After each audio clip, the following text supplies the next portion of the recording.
సిద్ధవటం పూర్వం ఇక్కడ సిద్ధాసన మునులు నివసిస్తుండేవారు. ఈ ప్రాంతంలో వటవృక్షాలను భారీ స్థాయిలో ఉండడం వలన ఈ మునులంతా ఇక్కడే జీవనాన్ని కొనసాగిస్తుండేవారు.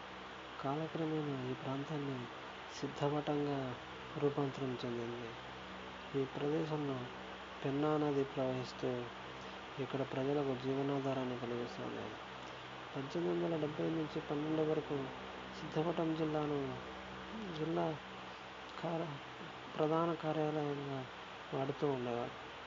కానీ ఇది పెన్నా నది వరదలు వస్తున్న కారణం చేత దీనిని కడపకు మార్చడం జరిగింది.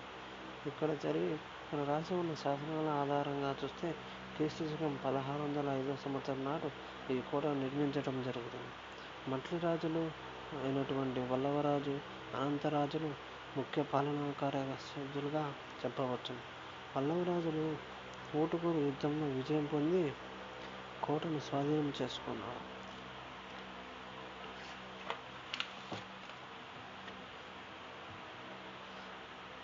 ఈ పల్లవరాజే ఈ కోట యొక్క ప్రహరీ గోడలను చుట్టూ భద్రతలను ఏర్పాటు చేసి తర్వాత అదే విధమైనటువంటి ద్రావిడ శైలిని వాడి ఈ కోటలో షకుల్లా మసీదు, మసీదులను నిర్మించడం జరిగింది.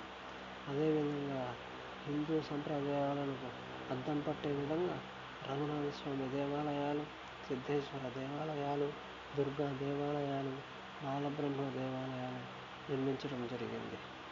మట్ల రాజుల నుండి 1702 సంవత్సరంలో షేర్ ఖర్మా అనే ముస్లిమును ఈ ప్రాంతాన్ని ఆక్రమించి నవాబుల అధీనంలోకి తీసుకున్నాడు.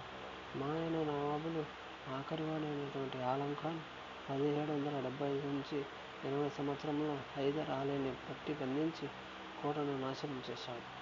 1792లో టిప్పు సుల్తాన్ చేతికి, ఆ తర్వాత నైజాం నవాబుల చేతికి, వారి నుండి 1800 ఏళ్ల నాడు ఈస్ట్ ఇండియా కంపెనీ ఆధీనంలోకి తీసుకొని వారి కార్యాలయాలకు వినియోగించుకుంటున్నారు.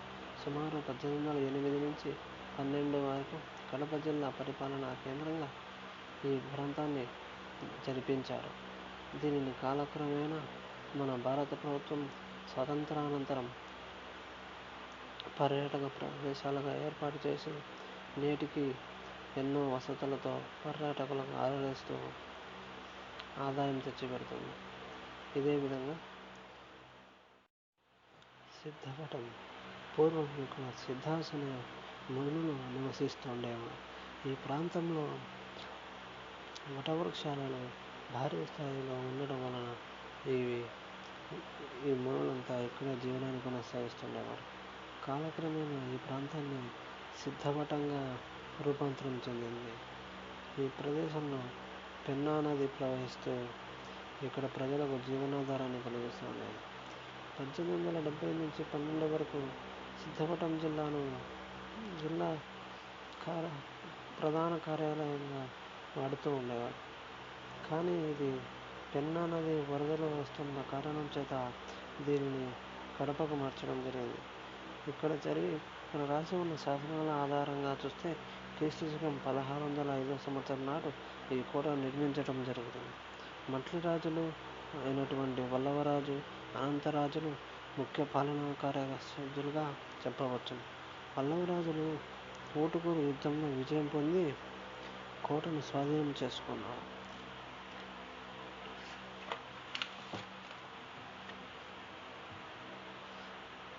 ఈ పల్లవరాజే ఈ కోట యొక్క ప్రహరీ గోడలను చుట్టూ భద్రతలను ఏర్పాటు చేసి తర్వాత అదే విధమైనటువంటి ద్రావిడ శైలిని వాడి ఈ కోటలో షకుల్లా మసీదు, మసీదులను నిర్మించడం జరిగింది. అదేవిధంగా హిందూ సంప్రదాయాలకు అద్దం పట్టే విధంగా రఘునాథ స్వామి దేవాలయాలు, సిద్ధేశ్వర దేవాలయాలు, దుర్గా దేవాలయాలు, బాలబ్రహ్మ దేవాలయాలు నిర్మించడం జరిగింది.